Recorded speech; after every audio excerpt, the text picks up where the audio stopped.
ಅವ್ರು ಯಾವ ಉದ್ದೇಶಕ್ಕಾಗಿ ವಿರೋಧ ಮಾಡ್ತಾ ಇದ್ದಾರೆ ಅದರ ಮಾಹಿತಿ ನನಗಿಲ್ಲ. ನಾನು ಅದನ್ನು ಯಾವುದನ್ನು ಗಮನಿಸಿಲ್ಲ. ಅವ್ರಿಗೆ ಆಮಂತ್ರಣ ಕೊಟ್ಟಿದ್ದು ಇವರು ವಿರೋಧ ಮಾಡ್ತಾ ಇರೋದು ಎರಡನ್ನೂ ನಾನು ಗಮನಿಸಿಲ್ಲ. ಅದ್ರ ಬಗ್ಗೆ ಏನಾದರೂ ಗಮನಿಸಿದರೆ ಹೇಳ್ಬೋದಾಗಿತ್ತು. ಅವರು ಮುಸ್ಲಿಂ ಮಹಿಳೆ, ಅವರ ಮೂರ್ತಿ ಪೂಜೆಗೆ ಅವಕಾಶ ಇಲ್ಲ ಧರ್ಮದಲ್ಲಿ, ಆ ಕಾರಣಕ್ಕಾಗಿ ವಿರೋಧ ಮಾಡ್ತಾ ಇದ್ದಾರೆ. ಆ ಕಾರಣಕ್ಕಾಗಿ ಬಹುಶಃ ಇಲ್ಲಿ ನಾವು ಒಂದನ್ನು ವಿಚಾರ ಮಾಡಬೇಕು.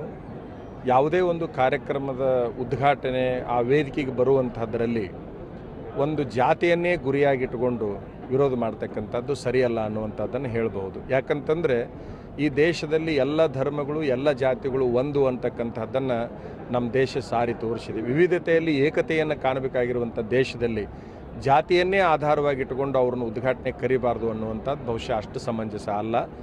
ಜಾತಿಯನ್ನು ನೋಡಬಾರ್ದು, ಅವ್ರ ಸಾಧನೆ ಮತ್ತು ನೀತಿಯನ್ನು ಮಾತ್ರ ನೋಡಬೇಕೇ ಹೊರತಾಗಿ ಈಗ ಎಷ್ಟೋ ಕಡೆಗೆ ಮುಸ್ಲಿಮರು ತಮ್ಮ ಕಾರ್ಯಕ್ರಮಗಳಿಗೆ ಹಿಂದೂ ಜನಾಂಗವನ್ನು ಕರೆದು ಉದ್ಘಾಟನೆ ಮಾಡಿಸ್ತಿರ್ತಾರೆ.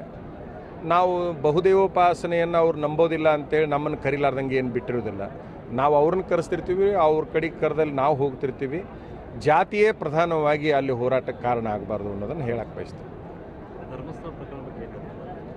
ಧರ್ಮಸ್ಥಳದ ಪ್ರಕರಣ ಬಗ್ಗೆ ನಾನು ಹೇಳೋದಾದರೆ ಬಹುಶಃ ಈ ರಾಜ್ಯದಲ್ಲಿ ಪ್ರತಿ 6 ತಿಂಗಳಿಗೆ ಒಬ್ಬ ಸನ್ಯಾಸಿಗಳನ್ನು, ಒಬ್ಬ ಧಾರ್ಮಿಕ ಮುಖಂಡರನ್ನು ಗುರಿಯಾಗಿಟ್ಟುಕೊಂಡು ಒಂದೊಂದು ಪ್ರಕರಣವನ್ನು ಎಬ್ಬಿಸ್ತಕ್ಕಂಥದ್ದನ್ನು ನಾವು ನೋಡಿದ್ದೇವೆ.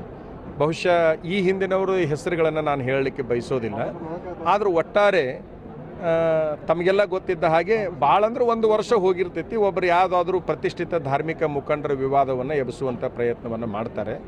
ನನ್ನ ಅಭಿಪ್ರಾಯ ಇಷ್ಟೇ, ಯಾವುದೇ ಒಂದು ಧಾರ್ಮಿಕ ಮುಖಂಡನ ತೇಜೋವಧೆ ನಡೀತು ಅಂತಂದರೆ ಸಮಾಜ ಅದನ್ನು ಪೂರ್ಣ ಪ್ರಮಾಣ ನಂಬುವಂಥ ಪ್ರಯತ್ನವನ್ನು ಮಾಡ್ತದೆ.